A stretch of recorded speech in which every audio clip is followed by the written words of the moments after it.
Hello, good morning student. ધોરણ 10 વિષય સામાજિક વિજ્ઞાન ચેપ્ટર 17ની અંદર આપણે ગઈકાલે જોયું આર્થિક સમસ્યા અને પડકારો, ગરીબી અને બેરોજગારી. એમાં સૌપ્રથમ તો આપણે ગરીબી વિશે માહિતી મેળવી કે ગરીબી એટલે શું, ગરીબીના પ્રકારો કયા કયા છે, સાપેક્ષ અને નિરપેક્ષ બે પ્રકારની ગરીબીની વાત કરી આપણે. અને ગરીબી છે એટલે કે બીપીએલ, જે બિલો પોવર્ટી લાઇન, ગરીબી રેખા નીચે જીવતા જે લોકો છે એમને આપણે કઈ રીતે ડેફિનેશન મૂકી, કેવા પ્રકારના લોકો છે જેને ગરીબી નીચે જીવતા લોકો આપણે મૂકી શકીએ એની વાત કરી. ગરીબીનું માપન, જે નિરપેક્ષ અને સાપેક્ષ ગરીબીની વાત થઈ. ભારતમાં ગરીબી એટલે કે સૌથી ગરીબ રાજ્ય કયું છે કે જેમાં સૌથી વધુ ગરીબી છે. છત્તીસગઢની વાત કરી. ગોવા, તો ગોવા છે એ સૌથી ઓછી ગરીબી ધરાવતું રાજ્ય છે, બરાબર. ગુજરાતની અંદર કેટલી ગરીબી છે, 16.63%, એની વાત આપણે કરી. અને ગરીબી ઉદ્ભવવાના કારણ એની પણ આપણે વાત કરી કે કયા કયા એવા કારણો છે આપણે ભારતની અંદર કે જેના કારણે ગરીબી ઉદ્ભવી રહી છે. હવે આજે આપણે ગરીબી નિવારણની વ્યૂહરચના એની વાત કરીએ. તો આપણે ગઈકાલે જોયું કે અત્યાર સુધીમાં 11 પંચવર્ષીય યોજનાઓ સરકારે અમલમાં મૂકી છે. અને આ 11 પંચવર્ષીય યોજનાઓની અંદર ખાસ કરીને ગ્રામ્ય વિસ્તાર ઉપર બિલકુલ ધ્યાન આપવામાં આવ્યું નથી, એટલે કે ફોકસ કરવામાં આવ્યું નથી. અને એના કારણે આ જે ફોકસ નથી થયું એના કારણે જે ગામડાઓ છે એનું અર્થતંત્ર છે એ વિકસિત થયું નથી. આપણે એ વસ્તુ સમજીએ કે ગામડા છે એ ભારતનું હૃદય છે એવું કહી શકાય. કારણ કે આપણો દેશ છે ખેતી પ્રધાન દેશ છે, અને ખેતી પ્રધાન દેશ એટલે કે ખેતી ક્યાં થાય છે? ગ્રામ્ય વિસ્તારમાં થાય છે. એટલે ગામડા છે એ તો ખરેખર ભારતનું હૃદય છે, અને જો એનો વિકાસ નહીં થાય તો પછી ભારત દેશનો પણ વિકાસ અસંભવ છે, એ આપણે સમજવાનું હોય. તો ટૂંકમાં ગ્રામ્ય વિસ્તાર ઉપર ફોકસ કરી અને એનો વિકાસ થાય. ખેતીની અંદર સિંચાઈ છે, વીજળી છે, એના માટેનો ઓજારો છે, બિયારણો છે, આ બધાને પંચવર્ષીય યોજનાની અંદર જ્યારે સમાવેશ કરવામાં આવશે ત્યારે જ ગ્રામ્ય વિસ્તારનો વિકાસ થશે. અને ગ્રામ્ય વિસ્તારનો વિકાસ થશે તો જ ભારતનો વિકાસ ઇન્ડાયરેક્ટલી થશે. એ વસ્તુ આપણે જોયું. એની અંદર સરકારે કેવી કેવી યોજનાઓ અને ક્યારે ક્યારે યોજનાઓ કરી એના વિશેની માહિતી આપણે મેળવી. પહેલું કે આઝાદી પછીના વર્ષોમાં ગરીબી હટાવવાના સૂત્ર સાથે સરકારે ઘણી બધી યોજનાઓ અમલમાં મૂકી. અને વિકાસ માટે ગ્રામ્ય વિસ્તારોની અંદર ખેતીના વિકાસ માટે પ્રોત્સાહનો આપ્યા, બરાબર. એ વસ્તુ આપણે ગઈકાલે વાત કરી. અને બીજી બાજુ શહેરો અને ગ્રામીણ ક્ષેત્રે હરિયાળી ક્રાંતિ, આપણે પહેલાં પણ ભારત અને કૃષિ એ લેસનની અંદર વાત કરી કે 60ના દશકાની અંદર ભારતની અંદર હરિયાળી ક્રાંતિ થઈ. 1951થી 60 સુધીમાં એ જે આખો દસકો હતો એની અંદર હરિયાળી ક્રાંતિ થઈ ભારતની અંદર. અને આ હરિયાળી ક્રાંતિના કારણે જે ઐતિહાસિક ઉત્પાદન થયું ખેતીની અંદર, તો એ કહેવાય કે એ બહુ મોટો વિકાસનું એક પ્રથમ ચરણ કહેવાય કે એનાથી ભારતની આખી જે ખેતીની વ્યાખ્યા હતી એ આખી બદલાઈ છે. પરંતુ હજી પણ આપણા દેશને, આપણો દેશ છે ખેતી પ્રધાન દેશ છે, અને હજી પણ ભારતને હજી આવી બીજી હરિયાળી ક્રાંતિ થાય એની જરૂર છે. કારણ કે એક ખેતી પ્રધાન દેશ જો પોતાને જરૂરિયાત, પોતે જે વસ્તી છે દેશની અંદર એને એને જે જરૂરિયાતો છે, રૂટીન જરૂરિયાતો જેમ કે અનાજ, તો એને પહોંચી વળવા જો સક્ષમ ના હોય કોઈ ખેતી પ્રધાન દેશ, તો એ વ્યર્થ છે. એટલા માટે હજી પણ આપણે હરિયાળી ક્રાંતિની જરૂર છે, બરાબર. તો એટલે કે જમીન સુધારણાના કાર્યક્રમો સરકારે કર્યા કે જેનાથી જમીનની ક્વોલિટી સુધરે, અને જમીનની ક્વોલિટી સુધરે તો ઉત્પાદન સારા પ્રમાણમાં થાય. આ રીતે અને રોજગારીની તકો પણ મળે. જેમ કે ખેતીની અંદર જો સારા પ્રમાણમાં ખેતીનું ઉત્પાદન થાય તો જે શ્રમિકો છે, જે મજૂરો છે ગ્રામ્ય વિસ્તારની અંદર, એમને બેરોજગારી મળી રહે. એટલા માટે આવા જમીન સુધારણા જેવા કાર્યક્રમો. ઉદ્યોગોમાં વિકાસમાં ઉદ્યોગ માલિકોને મળતા આર્થિક લાભ. સરકારને ક્યાંક એવું હતું કે ઉદ્યોગોને જ્યારે 11 પંચવર્ષીય યોજનાઓ થઈ ત્યારે સરકારે દરેક વખત શહેરીકરણ તરફ વધારે ધ્યાન આપ્યું, અને એ દરેકમાં ઉદ્યોગો છે, કારખાના છે, એમની તરફ વધારે ફોકસ હતો. કારણ કે સરકાર ક્યાંક ને ક્યાંક એવું માનતી કે જો ઉદ્યોગોને ફોકસ કરવામાં આવે અને એનું ઉત્પાદન વધે, એનો વિકાસ થાય, તો જે એમાં કામ કરતા કારીગરો છે એ દરેકને ક્યાંક એનો લાભ જોવા મળશે. પરંતુ ખરેખર આ વસ્તુ થઈ નહીં, કારણ કે ઉદ્યોગપતિઓ જે છે, કારખાનાના સંચાલકો છે, એ જેમ જેમ ઉદ્યોગો અને કારખાનાઓ વિકાસ પામતા ગયા, તો એવી રીતના એનાથી જે કંઈ પણ નફો થયો એ છેલ્લી પાટલીએ બેઠેલો જે વ્યક્તિ છે અથવા શ્રમિક છે એના સુધી એ પહોંચવું નહીં. અને જે જમીનદારો છે કે ઉદ્યોગપતિઓ છે, કારખાનાના સંચાલકો છે, એ પોતે અમીર થતા ગયા અને શ્રમિકો છે તો એમની સ્થિતિ તો દયાજનક ત્યાંની ત્યાં છે. એટલે સરકારને પછી આ વસ્તુનો આઈડિયા આવ્યો, જે પંચવર્ષીય યોજનાની અંદર જે કંઈ પણ સમાવેશ કરવામાં આવતો ઉદ્યોગોને કે જમીનદારોને, તો પછી સરકારને ખ્યાલ આવ્યો કે આ તો ખરેખર જે હેતુથી આને પંચવર્ષીય યોજનામાં ઉદ્યોગોને ઉમેરવામાં આવ્યા છે અથવા લેવામાં આવ્યા છે કે એમની ઉપર ફોકસ કરવામાં આવ્યું છે, તો એ હેતુ તો બર આવતો નથી. એટલે સરકારે પછી ગ્રામ્ય વિસ્તાર તરફ પોતાનું ફોકસ કર્યું અને પછીની જે પંચવર્ષીય યોજના હતી એની અંદર ગ્રામ્ય વિસ્તારોને વધારે મહત્ત્વ આપ્યું. ખેતીને લગતા જે ઓજારો છે કે બિયારણો છે કે પાકનું લે વેચની જે કંઈ પણ ટેક્સ એની એ દરેક પર ફોકસ કરી અને ગ્રામ્ય વિસ્તારને વધારે મહત્ત્વ આપવાની શરૂઆત કરી. એટલે જે ઉદ્યોગો તરફ વધારે ધ્યાન આપ્યું એના કારણે ગરીબી વધી. એટલે કે ભારતની અંદર આમે આપણે જોઈએ તો આવકની અસમાન વહેંચણી જોવા મળે છે કે આપણે જે ગરીબો છે એ વધુ ગરીબ થતા જાય છે અને અમીરો છે વધારે અમીર થતા જાય છે.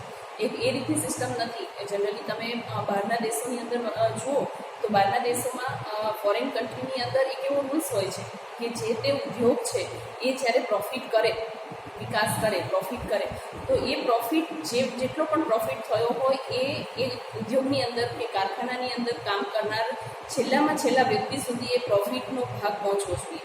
આ એક સિસ્ટમ છે. જ્યારે આપણે ભારતમાં એવું નથી કે જે ઉદ્યોગપતિ છે કે જે માલિક છે ટૂંકમાં, તો એ માલિક જ એ બધો નફો પોતે લે અને જે શ્રમિક છે એ પોતાનું જે કંઈ પણ રોજગારી દૈનિક રોજગારી હોય એ જ એને મળતી હોય છે. એટલા માટે એ જે નફો થાય છે, એ જે કંપની નફો કરે છે એનો લાભ છે એ શ્રમિકોને મળતો નથી અથવા કારીગરોને મળતો નથી. તો આ એક આપણા ભારતનું એક માઇનસ પોઈન્ટ કહેવાય અર્થતંત્રનો, કે જે આવકની અસમાન વહેંચણી થાય છે અને જેના કારણે ગરીબો વધારે ગરીબ બને છે.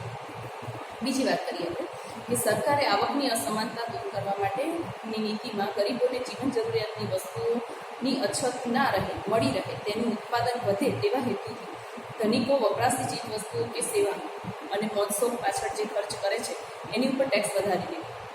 આપણે ઘણી વખત બજેટ આપણે કહીએ કે બજેટ વાર કરીએ તો એ બજેટની અંદર આપણે જોઈએ કે જે મનોરંજનના સાધનો હોય જેમ કે સિનેમા છે કે પીઝા જે હોટલો છે, બરાબર, જે રેસ્ટોરન્ટો છે અને મહોત્સવની જેમ કે ટ્રાવેલિંગ છે, તો એની ઉપર સરકાર ટેક્સ વધારે નાખી રહી છે. તો એની પાછળનો હેતુ એ જ હોય કે જે ધનિકો છે, જે લોકોને આ વસ્તુ પરવડે છે, જે ફક્ત મનોરંજન માટે આ કરી રહ્યા છે, તો એને એ ટેક્સ પોસાશે અને સરકારને આવક પણ થશે.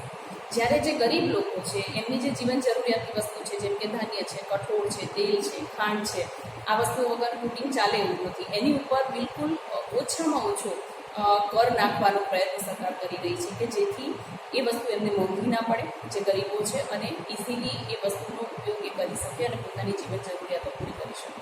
તો આ પણ એક એંગલથી આપણે જોઈએ તો એક સરકારનો પ્રયાસ છે કે ગરીબોને ગરીબી રેખાથી ઉપર લાવવાનો પ્રયત્ન છે, એ સમજી શકાય છે. એને ડિટેલમાં જોઈએ.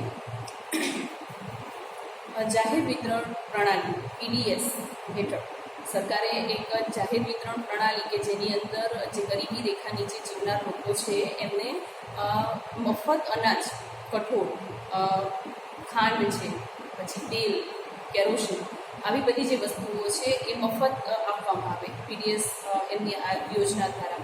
અને MPPS એટલે કે વ્યાજબી ભાવની દુકાન, બરાબર, કે જે આગળ એમને અનાજ છે, કઠોળ છે, આ બધું વ્યાજબી ભાવે મળે. એટલે 2 રૂપિયે કિલો ઘઉં હોય, 3 રૂપિયે કિલો ચોખા હોય, એટલે બિલકુલ એકદમ લો પ્રાઇસ કહેવાય કે કોઈ પણ સામાન્ય ગરીબ માણસ હોય એ પણ પોતાનું ભરણ પોષણ આના દ્વારા કરી શકે. આ બધા આયોજનો ઉપર ધ્યાન આપવાનો મુખ્ય હેતુ સરકારનો છે કે ગરીબી રેખા નીચે જીવતા જે લોકો છે એમનું જીવન ધોરણ સુધરે અને એમનું જીવન ધોરણ ઊંચું આવે. ધનિક વર્ગ વસ્તુનું ઉત્પાદન ઘટે અને ઉત્પાદન સાધનોની ફાળવણી ગરીબોની ચીજ વસ્તુઓ તરફ વધે.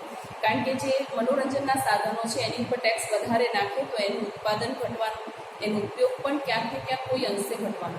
એટલે સરકારનો હેતુ એ છે કે જે ધનિક વર્ગ જેનો ઉપયોગ કરી રહી છે મનોરંજન માટે, એનો ઉપયોગ ઘટે અને જે જીવન જરૂરિયાતની વસ્તુઓ છે એનું ઉત્પાદન વધે અને એથી ગરીબાઈ જે છે એ દેશની અંદર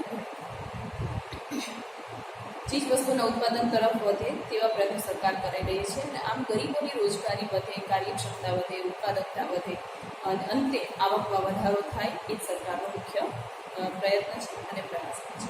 ત્રીજું, ગરીબી નાબૂદી માટે કૃષિ ક્ષેત્ર પર વિશેષ ભાર આપવાની જરૂર સમજાતા સરકારે જમીન સુધારણાનો ઉપાય કર્યો. સૌથી પહેલાં તો જે મૂળ કહેવાય કે સમસ્યાનું મૂળ ક્યાં છે, કે ઉત્પાદન સારું નથી થતું, તો એનું મૂળ ક્યાં છે? તો કે જમીનનું જે લેવલ હોવું જોઈએ, જે ફળદ્રુપતાનું લેવલ હોવું જોઈએ એ નથી. તો સરકારે સૌપ્રથમ એવા પ્રયત્નો શરૂ કર્યા કે જમીન સુધારણા કરવી, કે જેનાથી એ જમીનનું જે કાર્યક્ષમતા છે ઉત્પાદનની એ વધે, એના પ્રયત્નો શરૂ કર્યા. ગણોનું નિયમન, ખેડ હકની સલામતી જેવા કાયદા આપણે અગાઉ પણ જોઈ ગયા ભારત અને કૃષિની અંદર ચેપ્ટર 10ની અંદર, કે ખેડે એની જમીન, એવા જે કાયદાઓ સરકારે રજૂ કર્યા કે જેનાથી જે મજૂર વર્ગ છે એનું જીવન ધોરણ ક્યાંક ને ક્યાંક ઓછું આવે અને એ આખી જિંદગી એમ પેઢી દર પેઢી ખાલી શ્રમિક બનીને જ ના રહે, ખેત મજૂર બનીને ના રહે, પરંતુ જો વર્ષોથી એક જમીન જો એ ખેડતા હોય તો એ જમીનની અંદર એનો ભાગ જોવા મળે. તો આવા પ્રકારના જે કાયદા છે એનાથી એ શ્રમિકોનું જીવન ધોરણ ઊંચું લાવવાનો પ્રયત્ન સરકારનો રહ્યો છે. ચોથો ઓપ્શન જોઈએ કે સરકારે કૃષિ પર આધારિત અન્ય ઉદ્યોગો, અન્ય પ્રવૃત્તિ વિકસે, જેવી કે પશુપાલન, મત્સ્ય ઉદ્યોગ છે, બતકા ઉછેર છે, કૃષિ ઉદ્યોગની અંદર બીજું ઘેટા બકરાનો ઉછેર છે, બરાબર. આ પશુપાલન છે એ ડેરી ઉદ્યોગ, મત્સ્ય ઉદ્યોગ, વનીકરણની નાની મોટી સિંચાઈ યોજનાઓ, વિકાસના દ્વાર, પછી ગૃહ ઉદ્યોગો છે, કુટીર ઉદ્યોગો છે, લઘુ ઉદ્યોગો, એને ખાસ પ્રોત્સાહન આપવાની શરૂઆત કરી.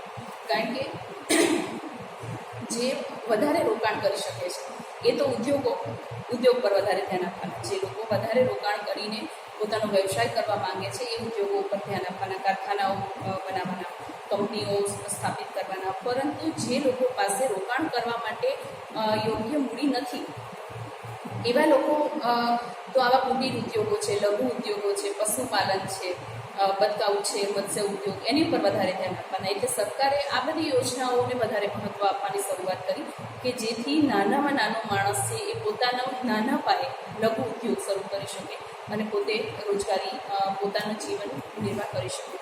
તો આ પણ એક સરકારનો સારો પ્રયાસ આપણે કહી શકીએ. અને ગામડાની અંદર જો આવા ગૃહ ઉદ્યોગો કે કુટીર ઉદ્યોગો શરૂ થાય તો પોતે તો રોજગારી મળે જ, સાથે સાથે પોતાની આજુબાજુના વિસ્તારમાં રહેતા જે ગરીબ વર્ગના લોકો છે એમને પણ એ રોજગારી પૂરી પાડી શકાય અને લોકો એના માટે પ્રોત્સાહિત થાય એવા સરકારના સતત પ્રયત્નો જોવા મળે છે. અને આવા કુટીર ઉદ્યોગોને એના માટે જેમ કે ગ્રામ્ય વિસ્તારની અંદર સ્ત્રીઓને શિષ્યવૃત્તિ આપવામાં આવે કે એક મશીન ખરીદવું છે, ધારો કે સિલાઈનું મશીન ખરીદવું છે, તો એમાં 70% સરકારના હોય ને 30% જ સ્ત્રીએ રોકવાના હોય, જેનાથી એ પોતે પોતાનો જ એક ઉદ્યોગ, નાનો એવો વ્યવસાય ચાલુ કરી શકે. એટલા માટે આવી બધી યોજનાઓ ઘણી કરવામાં આવે છે સરકાર દ્વારા અને રોજગારી ઊભી કરવાના પ્રયત્નો કરવામાં આવે છે. કલ્યાણકારી સ્વરોજગારી કાર્યક્રમો સરકારે અમલમાં મૂક્યા છે. 5 નંબરમાં આપણે જોઈએ કે સરકારે ગ્રામીણ ક્ષેત્રે શિક્ષણ, સ્વાસ્થ્ય, વસવાટ, રોજગારી, કુટુંબ નિયોજન, સંદેશા વ્યવહાર, આંતર સુવિધાયુક્ત માળખા સુધારા, સિંચાઈ, સડક, પાક સંરક્ષણ, કૌશલ્ય, તાલીમ ક્ષેત્રે, ખેતી ક્ષેત્રે સુધારા કર્યા, પાકની વિવિધ જાતો વિકસાવી, બિયારણ, ખાતર, ટ્રેક્ટરની સુવિધા માટે સસ્તી બેંક લોન. આપણને ખબર છે કે હવે આપણે જો ખેતીની અંદર કોઈ પણ ટેકનોલોજીનો કોઈ પણ ઉપયોગ કરવો હોય તો એના માટે સરકાર ઘણી બધી સહાય કરે છે અને ઘણી બધી શિષ્યવૃત્તિ પણ આપતી હોય, ઘણી બધી એવી સહાય પણ કરતી હોય છે કે જેમાં જેમ કે ટ્રેક્ટર લેવું હોય તો સસ્તી લોન છે અને એ લોન તમે લો તો એમાં વ્યાજ દર એકદમ લોઅર લેવલનો હોય કે જેથી ખેડૂત છે એને સારી રીતે ભરપાઈ કરી શકે. પછી ખેતીની અંદર જે પણ તમારે નવી વસ્તુઓનો ઉપયોગ કરવો છે તો એના માટે તાલીમ ક્ષેત્ર આપવામાં આવે, તાલીમ ટ્રેનિંગ આપવામાં આવે કે જેથી એનો ઉપયોગ કરવાની યોગ્ય રીત મળી રહે. ઘર આંગણે યુવકો માટે રોજગારીના ક્ષેત્રો ખોલ્યા જેથી શહેર તરફનું સ્થળાંતર ઘટે. ગામડાઓ પડી ભાંગ્યા છે, ખેતી પડી ભાંગી છે. એનું મુખ્ય કારણ એ છે કે લોકો હવે શિક્ષણ લેતા થયા છે અને લોકો શિક્ષણ લઈ રહ્યા છે તો હવે પોતાનો વ્યવસાય કે નોકરી અર્થે હવે શહેરો તરફ વળવા લાગ્યા છે. આના કારણે ગામડાઓ પડી ભાંગ્યા છે. ગામડાઓની અંદર હવે ખેતી કરવા જેવું કોઈ રહ્યું નથી એટલે લોકો પોતાની જમીન છે વેચી દે છે અને આના કારણે ખેતીનું ઉત્પાદન પણ ઘટ્યું છે અને ખેતીની ઉત્પાદન થતી જે પ્રોડક્ટ છે એ પણ ઘટી રહી છે.